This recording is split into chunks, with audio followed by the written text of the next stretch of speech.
Hey, t'as cliqué, hein? C'était écrit dans le titre, je me mets à nu. Je fais pas du putaclic, moi.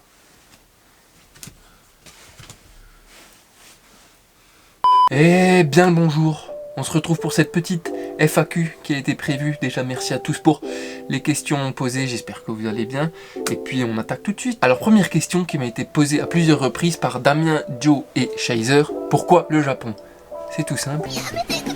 Plus sérieusement, alors oui, tout a commencé avec les mangas comme beaucoup de Français qui sont ici au Japon de nos jours. C'est un portail d'entrée vers la culture japonaise qui se limite bien entendu pas que au manga, fort heureusement. Donc j'ai fait 2 premiers voyages au Japon qui m'ont beaucoup plu, et ensuite j'ai eu envie de découvrir ce pays plus en détail, avec un point de vue différent, du point de vue de touriste. Donc j'avais fait mon stage de master pendant 4 mois à Tokyo, et ça m'a vachement plu, donc je me suis dit allez, fonce, retourne-y avec le visa Working Holiday. Tu auras 1 an, ça te permettra de découvrir les choses plus en profondeur, plus en détail, sans avoir à speeder pour certaines activités, les visites, etc.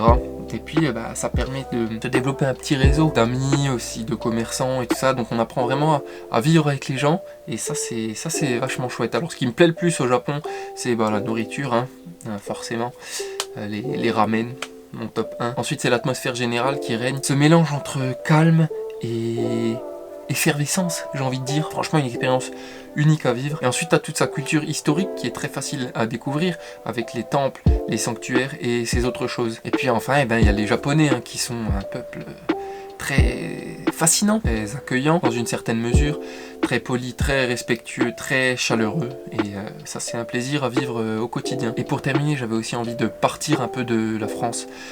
J'étais déjà parti pendant mes études, et c'est vrai que retourner y vivre, ça m'aurait pas forcément plu là dans cette période de ma vie, si on veut. Ensuite on a Cindy Notabi qui nous demande quels sont tes projets sur le moyen, le long terme. Alors sur le moyen terme, c'est de trouver un job, c'est même plutôt sur le court terme, trouver un job stable qui pourra me sponsoriser pour un visa travail au long terme. Donc le plan là, c'est de rester le plus longtemps possible au Japon. C'est vraiment ce que j'ai envie de faire pour les prochaines années à venir. Je sais pas si ce sera pour toute la vie, on verra bien comment ça se passe, mais on va faire en sorte que tout se passe bien. D'ailleurs allez vous abonner à Cindy Notabi sur Instagram, elle fait de très jolies photos. Alors ensuite on a Dark Patate qui nous demande: qu'est-ce qui te manque le plus de la France et quel est ton niveau de japonais? Alors, mon niveau de japonais, il est débutant intermédiaire, on va dire. J'arrive à aller faire mes courses, à discuter avec des gens de choses assez simples, hein, pas très complexes on va dire. Mais pour ce qui est de l'aspect professionnel, c'est pas encore ça du tout, donc j'apprends tous les jours. Et ce qui me manque le plus de la France, eh bien j'ai envie de dire, c'est quelque chose qui n'est pas en France. Comme j'habite à la frontière allemande, c'est les bières allemandes qui me manquent. La fameuse Weizen, voilà, si quelqu'un peut m'envoyer un pack, je suis pas contre. Ensuite on a Titi qui nous demande les toilettes japonaises validées. Et bien plus que validées. Il n'y a rien de plus hygiénique, alors ça peut paraître dégueulasse au premier abord, mais franchement c'est une invention divine ce truc. Ensuite on a Ichiban Japan, petit youtubeur en herbe, allez vous abonner à sa chaîne, qui demande tes 3 endroits préférés à Tokyo. Réponds torse nu. Bon, réponds torse nu, tu l'as eu en intro. Mes 3 endroits préférés à Tokyo. Alors Shimokitazawa, j'aime bien ses chichas, son atmosphère générale un peu vintage avec tous ses friperies et tout ça. Et puis il y a de très bons restaurants également. Ensuite il y a Koenji, qui est un peu similaire à Shimotakaido, mais avec un aspect un peu plus authentique japonais, genre un Japon d'après-guerre. Faut venir y faire un tour pour comprendre ce que je veux dire. Et ensuite Takada no Baba pour les intimes, donc quartier à mi-chemin entre Shinjuku et Ikebukuro. Quartier avec pas mal d'étudiants qui bougent bien, mais qui est pas étouffant comme des quartiers énormes comme Shinjuku ou alors Shibuya. Alors on a Ayam Ryuka qui demande: faut-il changer sa façon d'être pour mieux être socialement accepté ou mettre l'interlocuteur à l'aise en tant que français? Si oui, quels sont les points importants? Alors oui, il faut changer sa façon d'être, et tu fais bien de le préciser, il faut changer sa façon d'être et pas son être en fait. Faut pas non plus s'effacer totalement. Donc il faut connaître un peu les règles de politesse, et même il y a certains sujets à éviter, notamment les sujets un peu intimes. C'est très difficile d'en parler avec des Japonais sans les brusquer, en tout cas au début de la relation amicale si on veut. Donc c'est surtout ça le plus important, prendre un certain recul, tout traiter avec des pincettes, y aller vraiment mollo. Alors ça c'est avec la plupart des Japonais. Après il y en a, on va dire c'est des bons vivants, ils rentrent dans l'art et tu peux leur parler de tout et de rien avec une aisance déconcertante, et ça fait plaisir. Heureusement qu'il y a des japonais comme ça également. Alors ensuite on a Ayam Thomas Mossa qui demande: on entend souvent dire qu'au Japon on arrive facilement à se faire des connaissances mais très peu d'amis, est-ce que c'est vraiment le cas? Oui, c'est vraiment le cas. Je compte plus dans mon répertoire le nombre de contacts Line, c'est le WhatsApp japonais, que j'ai de mecs que j'ai rencontrés en soirée, ouais on va se revoir, machin, et au final t'en entends plus jamais parler. Mais quand tu te fais des amis, des vrais amis, c'est pour ainsi dire des vrais amis, des amis très proches en qui tu peux avoir confiance, des gens sur qui tu peux compter, et ça c'est très important. Donc on a ce petit dilemme entre quantité et qualité. Alors ensuite on a Octopus qui m'a bombardé de questions, il y en a auxquelles je pourrais pas répondre parce que j'en ai aucune idée. Alors des nouveaux formats de vidéos, oui ça arrive, notamment des courts-métrages, vous verrez. Les nationalités étrangères les plus représentées sur place, alors l'Inde, le Népal, le Vietnam, la Chine, la Corée et les États-Unis, je pense. Les Français, on n'est pas trop mal. Je crois que dans tout le Japon, on est 10 500 Français, dont 6 000 à Tokyo. C'est pas dégueu non plus. Les réactions de la société japonaise et au gouvernement japonais sur troubles de Hong Kong. Écoute, je suis pas vraiment l'actualité japonaise, donc je pourrais pas te répondre. Même question que la précédente, mais avec le méthanier japonais torpillé dans le détroit d'Ormuz.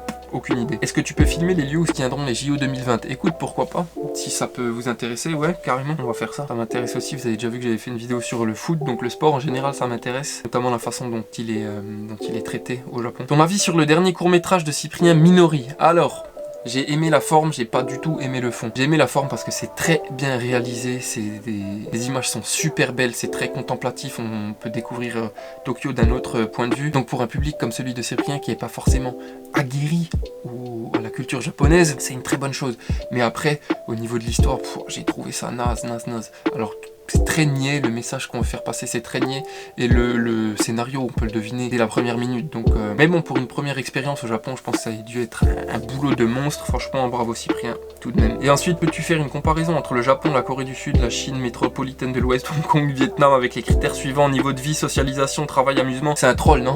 Non, je sais pas, franchement je sais pas, j'ai vécu qu'au Japon, les autres j'ai visité la Corée du Sud et c'est tout. Donc non, désolé, je pourrais pas. Ensuite on a Otaculture, abonnez-vous à sa chaîne les amis, qui demande: est-ce que tu as pu trouver un travail CDI au Japon? Pas encore, mais c'est sur la bonne voie, j'en dis pas plus, je veux pas me porter l'œil. Est-ce que tu as des amis musulmans au Japon? Si oui, est-ce qu'il est plus difficile pour eux de vivre là-bas comparé à l'Europe?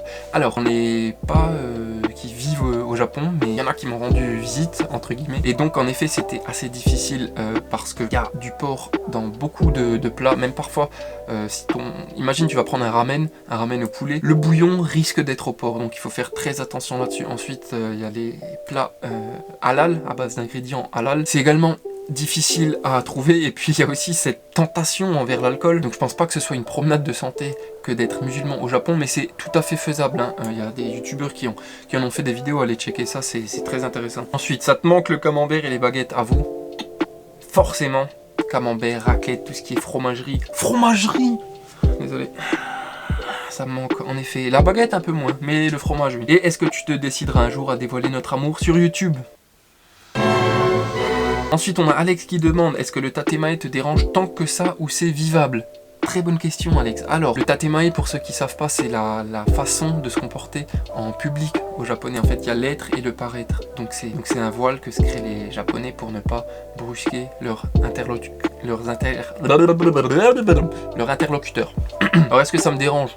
Non, pas vraiment. J'ai pas encore un niveau assez élevé en japonais pour faire trop la différence comme moi je l'utilise. Par contre, ça dérange dans le sens où on peut pas aborder certains sujets, je l'ai déjà dit avant dans la vidéo, avec certains japonais, des sujets un peu délicats, etc., où parfois on a du mal à percer à jour leurs vrais sentiments derrière ce qu'ils sont en train de raconter. Donc à ce niveau-là, ça peut être dérangeant, oui, mais c'est complètement vivable, hein, c'est pas invivable. Ensuite, on a Naim Zaza qui demande: quel est ton travail? Tu vis où? Comment as-tu choisi? Tu as un visa Working Holiday ou t'es sponsor? Ça fait combien de temps que tu es au Japon et combien de temps comptes-tu encore y rester? Je kiffe tes vidéos, continue comme ça. Ben merci l'oreille. Alors mon travail, pour l'instant je suis prof de langue. Je vis où? Je vis à Numabukuro, près de Nakano si on veut, près de Shinjuku. Comment as-tu choisi? J'ai choisi par rapport à la localisation, parce que j'adore ce quartier, j'ai pas envie de bouger de ce quartier. T'as un visa Working Holiday, ouais c'est ça. Et est-ce que tu es sponsor? Donc c'est en cours. Ça rejoint la question de l'emploi. En fait, pour prétendre à un visa travail au long terme, il faut absolument un emploi en full time, en en CDI avec une entreprise prête à vous sponsoriser. Donc ça fait combien de temps que tu es au Japon? Ça fait 8 mois que je suis au Japon. Et combien de temps je compte y rester? Bah comme je l'ai dit, aussi longtemps que possible. Pour l'instant, je me vois bien 3, 4, 5 ans, ouais. Pourquoi pas, voire plus, on verra bien. Ensuite on a Edouard Elric. Salut poto, allez l'OM. Quel est ton manga papier préféré et quel est ton anime préféré? Mon manga papier préféré. Très bonne question, très difficile, choix très difficile. En fait, j'ai pas envie de départager les deux œuvres majeures de maître Dieu Naoki Urasawa, à savoir Monster et 20th Century Boys. Donc, je vais remettre une note au-delà des deux-là, à savoir Bonne Nuit Poun Poun, qui est clairement injustement méconnue en France, mais c'est une œuvre qui a changé ma vision de la vie, a changé ma façon d'interpréter le monde. C'est pas des conneries, j'abuse pas. Hein. Au même titre que des films comme Interstellar ou des comics comme Sandman, ça a vraiment changé ma façon de penser, ça a littéralement changé ma vie. Vraiment, j'ai eu l'impression d'être une personne différente après la lecture de ce manga. Et mon animé préféré, impossible de me départager entre Full Metal Alchemist, Brotherhood et Great Teacher Onizuka, un prof comme on n'en fait plus, un prof qui révolutionnerait l'éducation nationale en France. Bien entendu, hors classement, Dragon Ball, Naruto et One Piece parce que c'est des œuvres que je peux pas analyser avec un point de vue neutre parce que j'y suis très attaché à cause de la nostalgie, voilà, j'ai grandi avec. Lequel conseillerais-tu à n'importe qui de absolument lire ou regarder? Alors à n'importe qui, donc on va inclure les gens qui ne lisent pas de manga, donc je dirais eh bien Full Metal Alchemist ou alors l'Attaque des Titans. Parce que c'est assez grand public dans le sens où ça a des mécanismes qui sont assez similaires aux œuvres occidentales. Il me semble qu'au Japon, les lecteurs et lectrices de l'Attaque des Titans sont à peu près à 50-50, donc ça plaît vraiment à tout le monde. Ensuite on a Nagato X-Pain qui demande Lucas TV, il est sympa, comment as-tu l'idée de créer ta chaîne YouTube? Lucas TV est très sympa, tellement il est nul au foot et il a aucun goût capillaire. Désolé Lucas. Comment j'ai eu l'idée de créer ma chaîne? Eh bien tout simplement, je voulais surfer sur la vague du YouTube Game Japon. Non, plus sérieusement, c'est quand j'ai eu mon visa Working Holiday, je me suis dit écoute, crée ta chaîne YouTube pour faire partager tes aventures à tes amis et ta famille qui ne connaissent rien au Japon. Et puis voilà, ça a pris un peu, on développe un peu quelques concepts, donc ça fait plaisir. On a Fredania, abonnez-vous à sa chaîne, qui demande quand je me ramène au Japon, on va boire une bière, 2 bières, 3 bières ou boire comme des trous. Écoute, on va boire une bière, puis 2 bières, puis 3 bières, et l'ensemble fera qu'on boira comme des trous, l'ami. Ensuite, on a Chabi qui demande quelle est ta chaîne YouTube préférée. Très difficile, mais c'est la tienne, Chabi. Tu le sais. Très difficile de départager, hein. C'est toujours difficile de choisir un ou une préférée. Peu importe le domaine, mais j'aime beaucoup ce que fait Sheshune, youtubeur gaming, franchement très sympa. Le Random Watcher, d'ailleurs j'ai piqué son intro au Random Watcher, désolé poto. Et puis j'aime bien les youtubeurs clasheurs, hein, tout ce qui est Potatoes, Psychosauce, même si des fois ils ont des propos un peu hardcore, Valek, le Raptor, et bien sûr l'ensemble du YouTube Game Japon que j'admire et qui m'inspire. Hein. Akai Sensu, ruban rouge sur YouTube, ah oui lui aussi allez vous abonner, il fait des vidéos d'extrême qualité avec une identité visuelle très puissant. Comment tu as appris le japonais? Alors j'ai appris en commençant avec les cours de Ici Japon, cours gratuits, je crois qu'il y a 27 ou 28 leçons, c'est très introductif mais c'est très progressif, ça marche du tonnerre pour les débutants. Bon avant ça j'avais appris les deux alphabets syllabiques, hiragana et katakana. Ensuite je suis parti habiter au Japon, j'ai appris de moi-même le mina no nihongo mais j'avais pas trop de motivation, je préférais me balader et tout. Ensuite 3 mois de cours à l'école Toshin à Tokyo, et puis là je continue à apprendre de moi-même avec le mina no nihongo, donc cette méthode qui a fait ses preuves, qui a aussi ses détracteurs mais moi je la trouve très efficace. On a Baptiste 9111 qui demande tu gagnes ta vie que grâce à tes cours de langue? Eh ben non, grâce à la YouTube monnaie forcément. Oui, que grâce aux cours de langue pour l'instant, mais un jour viendra. Et enfin on a Shiro X Lucifer, abonnez-vous sur Twitter, retweeteur de qualité, qui demande à quand une vidéo avec Japan Pandaman, j'adore tes vidéos, vive les mangas animés. Ben merci beaucoup Shiro. Pandaman je ne le suis pas, j'ai regardé une seule de ses vidéos, ça m'a pas plu du tout. Après le mec doit être très sympa dans la vie hein, mais franchement ça m'a pas plu du tout, donc je pense pas faire de vidéo avec lui un jour. Bien les amis, on est déjà à la fin. Merci beaucoup pour toutes ces questions. J'espère que j'ai réussi à y répondre de la façon la plus pertinente qui soit. Si vous en avez d'autres, n'hésitez pas à les poser ou à aller voir le YouTube Game japonais. Beaucoup de questions y sont traitées avec différents points de vue, c'est très intéressant. On a la chance de nos jours d'avoir un YouTube Game francophone sur le Japon, aussi développé, aussi éclectique, et c'est un bonheur de suivre toutes ces chaînes hein, franchement. Donc encore une fois merci beaucoup, pensez à vous abonner à la chaîne, à activer la cloche des notifications, à mettre un pouce vers le haut ou vers le bas, à partager cette vidéo, à commenter. Et puis on se dit à très bientôt pour de nouveaux formats de vidéos. Merci beaucoup. Ciao, ciao. La bise.